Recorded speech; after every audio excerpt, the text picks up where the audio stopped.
Madam, I rise to move that the bill be passed.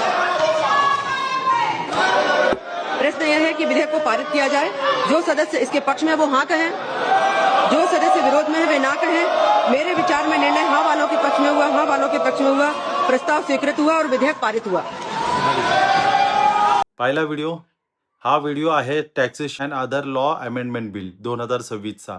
हा आपल्या संसदेत pass कोणत्या प्रकारे झाला तुम्ही पाहिला।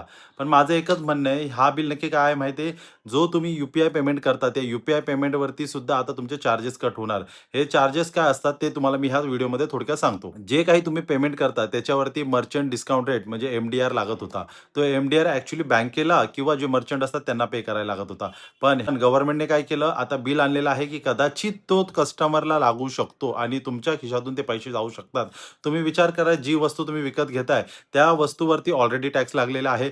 जे तुम्ही इन्कम कमवलेलं असेल, जे सॅलरीड आहात किंवा इन्कम टॅक्स तुम्ही भरत आहात त्याच्यावरती सुद्धा ऑलरेडी तुम्ही टॅक्स दिलेला आहे। पेमेंट केल्यानंतर सुद्धा तुम्ही जे पेमेंट करताय त्याच्यात पण तुम्हाला टॅक्स द्यायचा आहे, म्हणजे तुमची सर्वकडून पिळवणूक होणार आहे।